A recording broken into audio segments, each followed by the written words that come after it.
Hi, welcome to another episode of the Investor's Guide to Hard Money Lending, brought to you by CoreLend Financial. My name is Alyssa Fowler, and we have Ron Nichols here with us today. He's a local Memphis investor. I've been in it for years, so thank you, Ron, for coming. Thank you for having me. This is very exciting.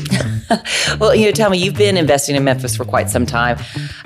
How long ago did you get started, and how did you get started doing it?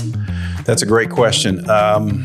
I would say it was probably around 2010. I had, and just by the way, I had no inclination or desire to do any real estate investing. At that time, I worked for a local transportation company here and had some young children. It was important for me to own a house, but none of my family had any background in real estate. So it was by happenstance. I was actually listening to a local radio station, and they started talking about real estate investing. And I listened very intently on that particular day. And so that kind of started the journey. Mm-hmm. What about it stuck out at you? If I need to do this. Yeah, I'll tell you the biggest thing that stuck out in a corporate environment, and I've been with the same company for 36 years. That's unheard of now. It is unheard of. It's very structured. Everything's structured. The pay is structured. The benefits are structured. Everything's very structured. Mm-hmm. And I was doing very well in the company. But I foresaw a time where it was going to be more limited as far as how fast you can move up, how much you can make, those kinds of things. And I have 3 boys, and I started thinking about, they're very expensive. I started thinking about, how can I make sure that my wife and I, Stephanie, that we are going to be okay when I, step away eventually and retire from the company that I'm at. And security is very important to me. Mm-hmm. And it's important that I take care of myself and my family. And so this seemed like an opportunity, at least for me to ask a lot of questions and to see if this was something that might fit into our financial portfolio. And I'm a very curious person by nature. And so we did the research. We actually met with some local folks here. And my wife was a little bit apprehensive. It's scary. It's like jumping off a cliff without a parachute. It's very scary. And I remember us going in to meet with this person, a turnkey investor here in Memphis. And I said, look, if we come out of this and you don't feel good about it, we'll walk away. And so we went in there, we listened, and they educated us on the process. And we came out, and I looked at Stephanie, and she looked at me, and she says, I think we can do this. And that's how it started. So where was your first property that you bought? First property was, everything's in Memphis. We have all of our properties in Memphis. It was on Kimball, actually. Okay. It was on Kimball. And we purchased the property. The construction and the rehab went really well. And they put it up for rent. And it sat. Not what you want to have happen. No, and this is our first one. Your first one, yes. We have a mortgage now for this house, and we don't have any income, but we have outgo. Right. And the gentleman that we purchased the house from said, hey, if you don't mind, he said, I'd like to try a different property management company. And I said, that sounds great. And I said, what's the name of the company? And he said, it's Crestcore. And I said, whatever you have to do. And so he came to Crestcore, and Crestcore took over, and almost immediately it was rented. Because that's the scary thing when you've got this sitting there and it's vacant, and we're in Memphis, and you worry about the longer it sits vacant, what else happens to it? Right. Yeah, all of those fears run through your head, especially when it's your first. Yes. And, and you don't know what you don't know. No, you don't. And then you get with good, and so you're with property management. You've been with property management for a long time. You've got some people like, I live here. Why would I just not self-manage? Why do you not self-manage? So Stephanie and I, when we decided to jump in to real estate investing, again, I had a full-time job and I traveled a lot. And you don't know what you don't know. And you don't know what you don't know. And she had her own business, but we structured it in such a way as that she was actually able to stay home with our sons and take care of them. And she had her home business as well. So it was important. And one of the first things she said is, I'm not fixing any toilets. I said, neither am I. I mean, she's already changed enough diapers. We don't need to add more. And so with me being out of town as much as I was, our goal was to make this as passive as possible. Now, real estate in and of itself can never be completely passive. No. Because decisions have to be made and especially.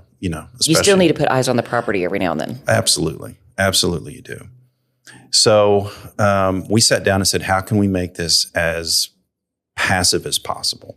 Mm-hmm. And so that's why we decided to go with a property management company, because we didn't want to have to knock on the door to collect rent. We didn't want to have to, repair things or find somebody to repair, things. We didn't. Or you're on a vacation with your 3 boys and it's Saturday and you've got a tenant that's got a busted water heater. Yeah. The hot water heater's leaking and it's coming through the roof. Right. Right. Exactly. So, in talking with Crestcore and of course Douglas and Dan at the time who was here, they sat down and showed me holistically what their company did, and it was a huge relief because, they were doing everything that we couldn't do, given our lives and our responsibilities. And so that is why we went with the property management company. And and that all makes sense. I mean, because you want it to be passive. You don't want to be involved in the day-to-day operations of your passive income. Right. And then you stepping into it, I'm sure the decision of going into rental properties, you say 2010. Well, we know what happened right there around that time frame. We saw their retirement accounts just disappear overnight. Yeah. We actually, our first property, by the time we bought it, was around 2012.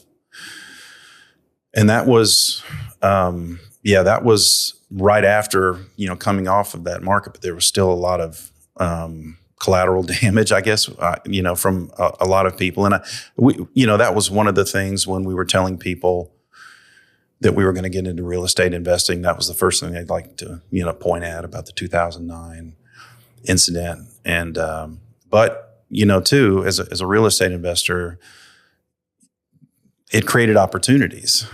It created opportunities where you could get these at a great price. Yeah.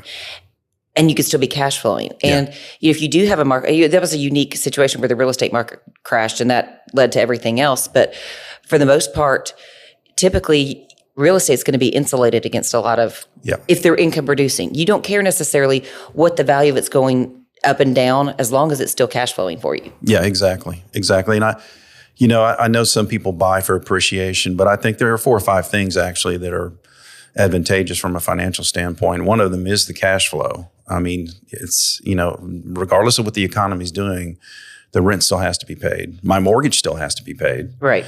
So the banks are going to get their money. And then, consequently, we are going to get our money from our properties, regardless of what the economy's doing. Appreciation is great. Don't get me wrong. It is great. It's good. And we've had a very good run with appreciation, over the last few years. And that's been good too. But, there's so many different advantages of the real estate and the tax advantages, the appreciation if it happens, the cash flow, all of these things, have lent itself to us being able to sustain this, since 2012. Yeah.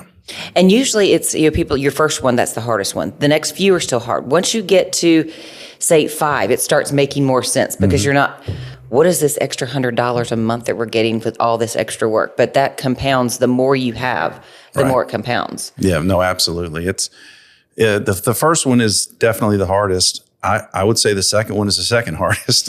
Right. One thing that I've learned in looking back is, the economies of scale are very important in real estate investing.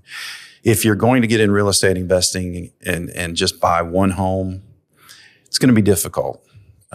You're never truly going to be able to, I think, cash flow in a long-term sense because you say one condenser goes out. You only have one property. Yeah. Well, there's your cash flow for the whole year. Absolutely. But if you have, say, 15, that one condenser, chances are not all 15 condensers are going to go out at once.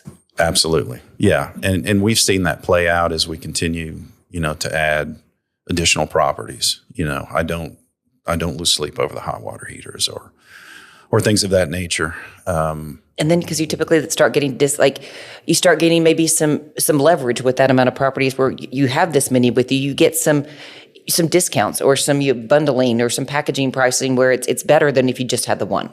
Oh, absolutely. Yeah, absolutely. And people are very willing to lend money if you have a track record when it comes and if you have multiple properties.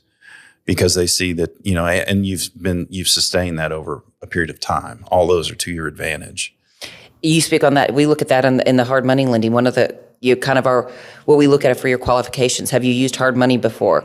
How long have you been? What are your last 3 projects? How long have you been in a real estate investment? Because, like you said, if you have a track record of having success, you're not going to necessarily walk away the first time the problem comes up, right? Because chances are you've seen something like this before.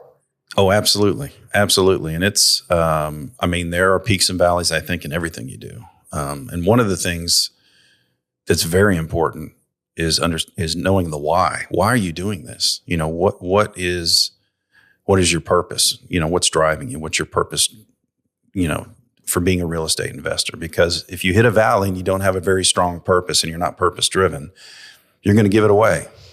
Yeah. You're going to give it away. And the purpose, I looked like Social Security is not going to be what we can rely on. No. And then I've also seen that's one of our whys. It's you saw what the stock market did, and it could wipe out your retirees with the 401k savings.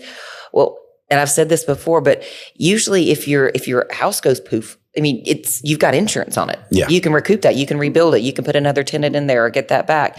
You can't always do that with the stock exchange. It's gone. Yeah, exactly. And we've had a situation where we had a house burn right here in Berkeley.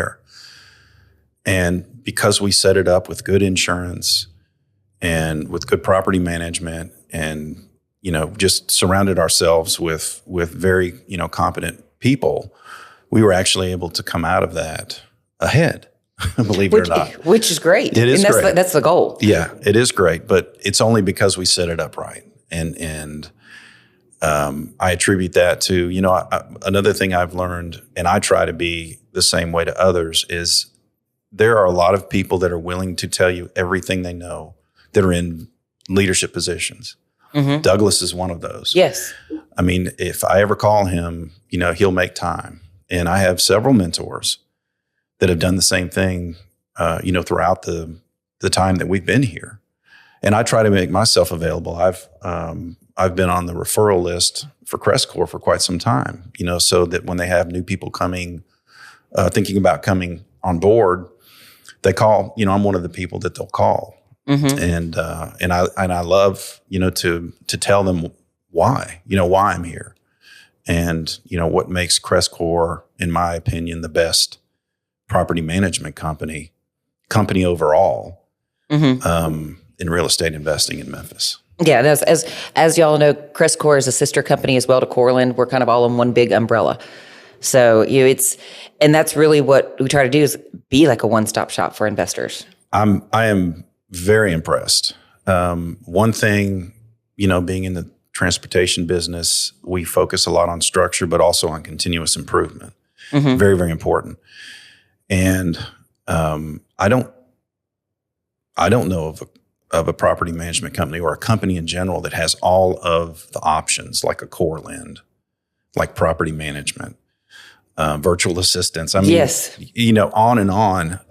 It's outstanding what you and the team have done to support people like me to make it more effortless.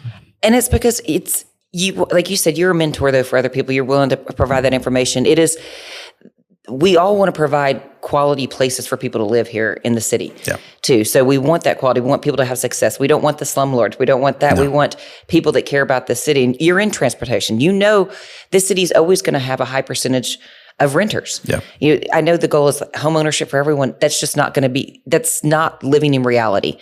But you can still provide a home that they don't necessarily own, but it's still going to be their home. Yeah, absolutely. It's important. It's very important for Stephanie and I to make sure when we purchase a property that it's a property we would want to live in, and we maintain it. And CrestCore helps us to maintain that standard. That's very important. I mean, the people that are in our homes, we take it personally. We may not know them personally, but we take it personally. And that's one of the things I love about CrestCore as well. It's how CrestCore, CoreLend, how you, or CoreLend, how you are always looking for ways to take care of not only your customers, but your customers' customers. Yes. And I think that's amazing. And that's because that's a peace of mind for us. I know that they're being taken care of, that the people that are in the homes that, that we own, that you manage are being taken care of. Well, and I know this being an owner of multiple properties, you don't want a lot of turns. You don't want a lot of turnover. I don't want any turnover. No. You're right. No, I don't. And so the more you take care of them, of being proactive, doing that preventative maintenance, then the longer they're typically going to stay. Yeah. And the better shape that your property is going to be in, because you've kept up with the maintenance. You don't have deferred maintenance going on where then they stop taking care of the property because you're not taking care of the property. So why should they care either? They don't even own it. Yeah. Yeah. That's extremely important. I mean, rehab costs can definitely cut into your profit. But again, we have some tenants that have, been in some of our properties over 6 years. Which is huge. One just moved out, but he'd been there 9 years. I mean, that's a long time. That is a long time. And of course, you're going to have to go in there. They've been there 9 years. You're going to go have to do work. Absolutely. But you could have had to do that 9 times. Absolutely. Yeah. And very important. CrestCore does an amazing job at screening, which is great. Very important. It can be a challenge. In this environment, but they do a fantastic job of screening on the front end. And again, doing all the things when necessary, that Stephanie and I don't want to do, you know? And you also we had just our freeze a couple of weeks ago. We had Robert Matlock on before talking about winterizing your properties and doing that. Wow. But I know that as investors, we all cross our fingers on weeks like those where, okay, how many pipes are we going to have? Or what are we going to have this? I've got water coming out of this wall. That having property management in place, you've got somebody taking care of that for you. Yeah, that's fantastic. We have 2 properties right now that have been rehabbed and are getting ready to go on the market. And they were, they were vacant during the ice and the storm that we had recently, but they were, I got notification they had both been winterized. And you're like, I'm like, I didn't have to think about that. That's wonderful. Right. And that's what that peace of mind is very important. And I'm in Memphis, so I would assume it's just as important, if not more, for people outside of Memphis. And you think probably people outside, and also too, you are in here, you know exactly what's going on, where it's somebody from either coast, they think you just got a couple inches of snow. And it's like, you don't understand. We didn't get snow. We got ice. Yeah. And it's very different and everything shuts down. Yes. So it is, they might not see the actual, how important the situation or how severe the situation could be, but to have that property management in place where your assets being taken care of. Yeah. Yeah, that's a huge thing. That's why even at CoreLend, if you say using Crestcore for property management, we can potentially we can give you a discount because we know that property is going to be in good hands. Yeah. And it's not to say that those out there can't successfully self-manage their own properties, but like you've got a whole other job. That's not what you do. So you want it to be where this is just steadily you cash flowing over here on the side, because you talk about having the 3 boys, and can those you generate enough income because then you have 3 college bills things coming up. Absolutely. No, absolutely. It's important. And I've always looked at our finances like a 5-legged stool. Mm-hmm. If you have 5 legs and one of them gets cut off, you're still sitting pretty solid. Mm-hmm. And so, our real estate investment is one of those legs. Mm-hmm. Then of course, you have the other retirement income and things of that nature, but that's part of our financial plan now. And obviously with any financial plan, you want to grow it. You want to maximize the earning potential for it.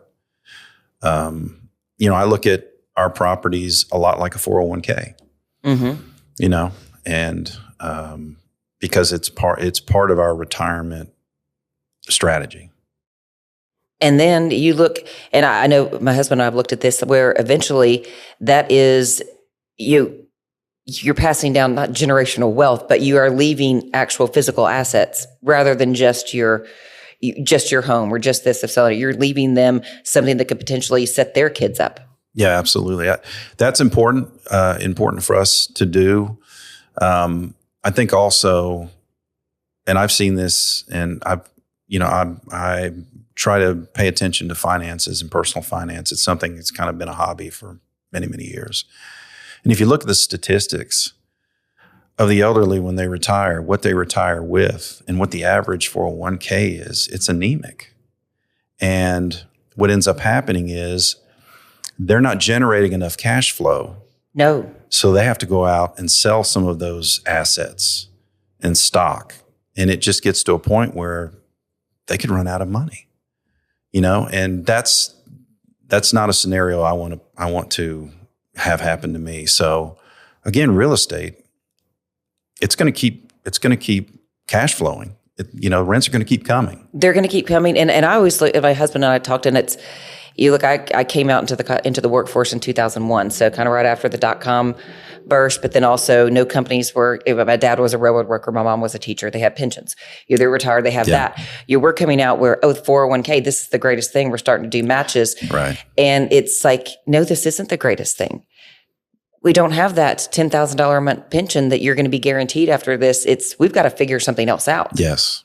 And again, it just depends. Again, I've been a very long time with the company I'm at. And so I was fortunate enough to be on the tail end of the traditional pension. Which is great. Yes. So that's a leg in the stool. That's a leg in the stool. Right. Yes. The 401k is a leg in the stool. Real estate is 1 or 2 legs, depending on, but it's a peace of mind that I know what real estate's going to do based on the history, based on what we've experienced. They'll continue to be that steady cash flow, and people are going to need places to live. They're going to need places to live, and quality places to live. Quality places to live. Exactly. Yeah. And that's what it's not always going to be somebody's going to own these properties, rental properties. Somebody. Do you want it to be somebody that's local or that's an individual that has there's not as many steps in between them? Or do you want this big conglomerate, private equity, this kind of stuff to own it where you're just a number on a paper? Yeah.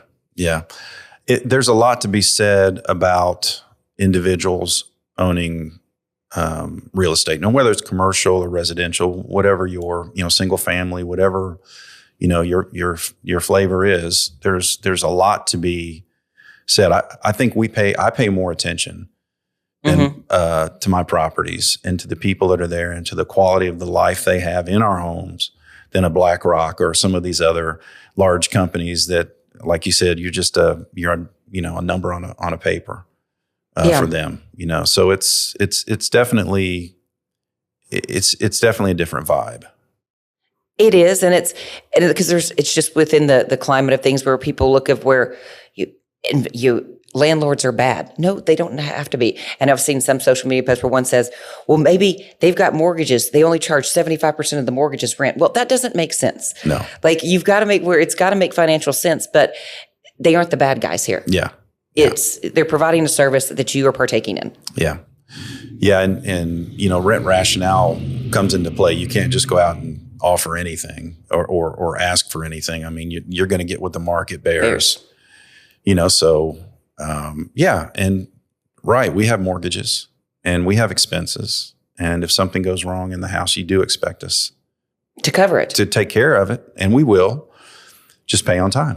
Yeah. And I've seen that you say what the market will bear on rents. And for you said we had that appreciation here, for a good run of appreciation here. And a lot of that appreciation was driven by the appreciation of rents too. Yeah.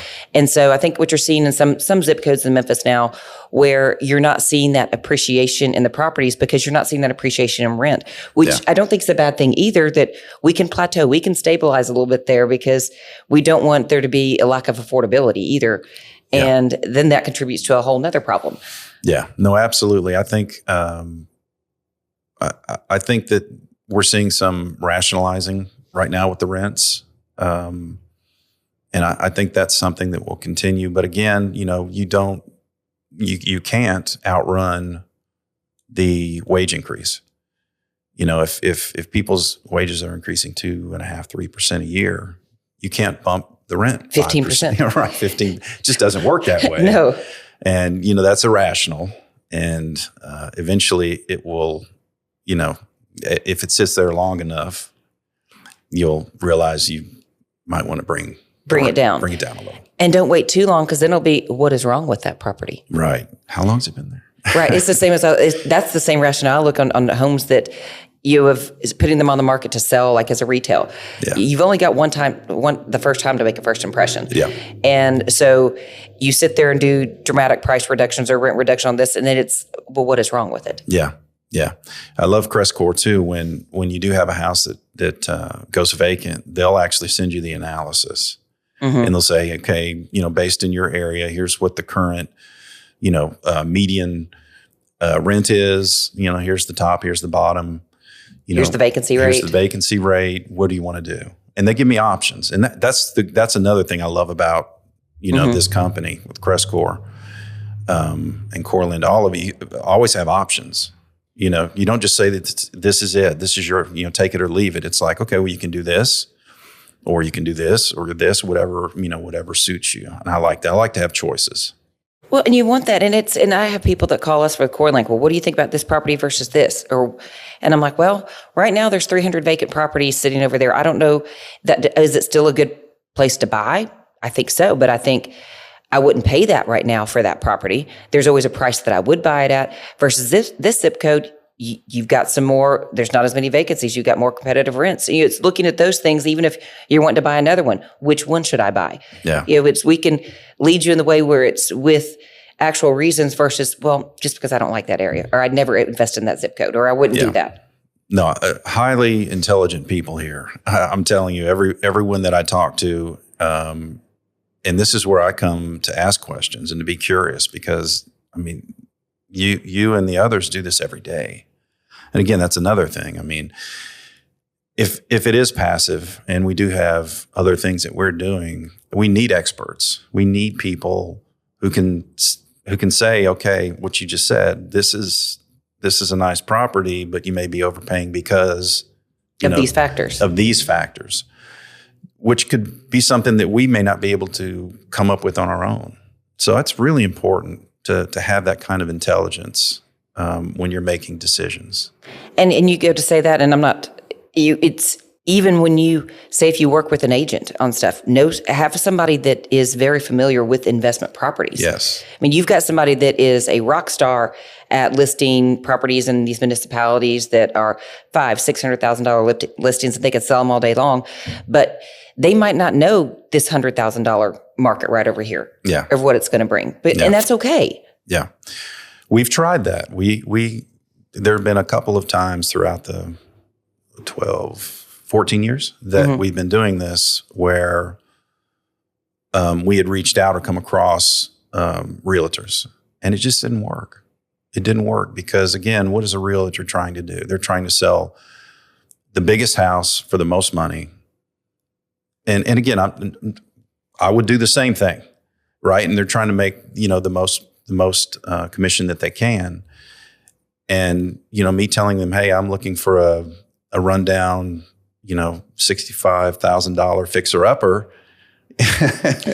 There's a lot of meat on that bone. No, and the ones that to people to go for the ones that they make that their bread and butter. It's like they're not worried about that one $90,000 sale. Yeah. They're banking on the fact that they want to do right by you and it's working for you. So because you're going to buy 10, 20 more of those $90,000, which you then in of itself, you've got $2 million in sales right there. Yeah. It's a volume. It's a volume. Yeah, it's a volume. And again, but it's a niche. It's a niche market. And again, hats off to CoreLend and CrestCore and the team here. You're a one-stop shop now. Mm-hmm. And that's important, especially for someone who doesn't do this for a living.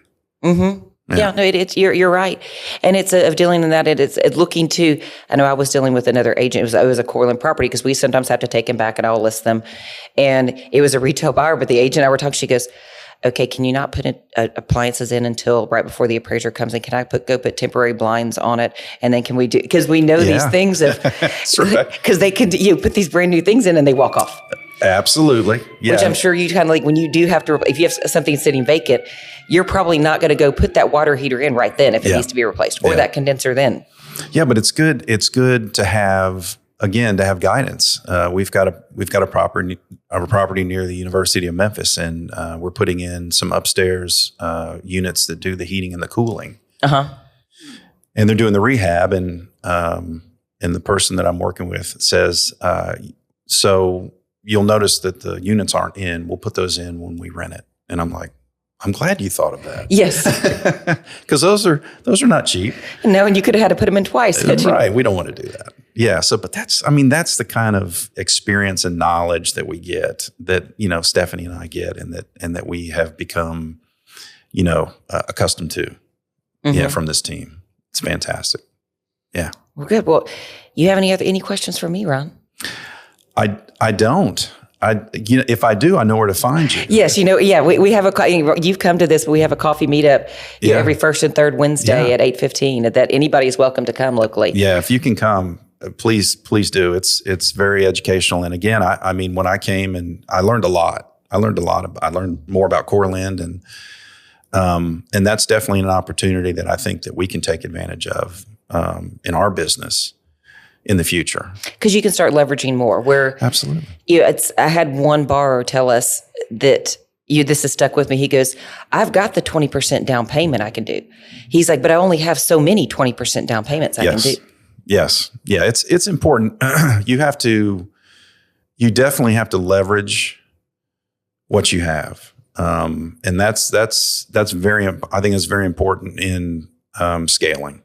Mm-hmm. So you've got to figure out what's the best way for me to leverage the money that I do have. Mm-hmm. And sometimes it's taking that loan, that hard money loan. Right. And now since you've taken care of that for me, I have more to leverage. So let me go out and get another property. Right. And before you know it, you're able to start scaling. I think it's definitely important. And that's one thing we learned, because initially we were, more worried about the down payments or putting down more than we had to. And then we realized, well, if we hold on to more, we can buy more properties. Right. And so we've tried to leverage as we move forward. It's very important. Well, and it's too, you didn't know anything about it. None of this is really taught in schools. It's not taught you see real investment. You see every billionaire, whatever you see that are extremely wealthy. What do they own? They own real estate.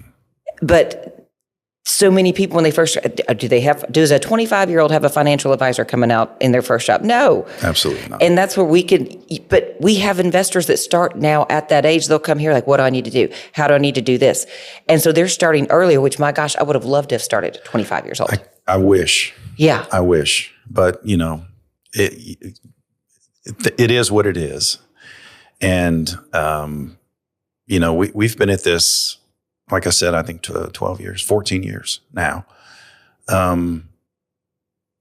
And it continues to be fun. It continues to be a journey. I'm still learning.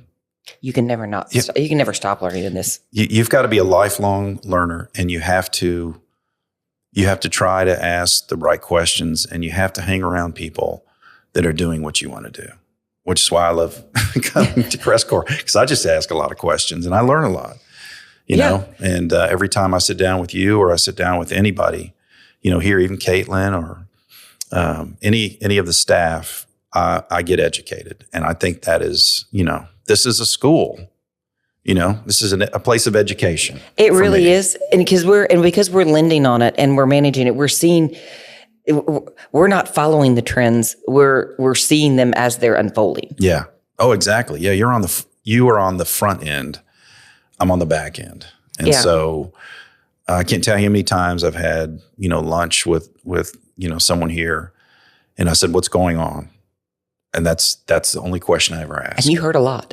And I heard things I had no idea. No idea. I heard some, when at the last coffee get together. I mean, I went home and I said, "Stephanie, did you know this, this, this, and this?" And she's like, "I didn't know that." I said, "I didn't know that." But it helps you to make more informed choices to have that kind of information. Mm-hmm. It could affect the way you invest. It could affect where you invest, how you invest, how often you invest, all of those things, and who you invest with.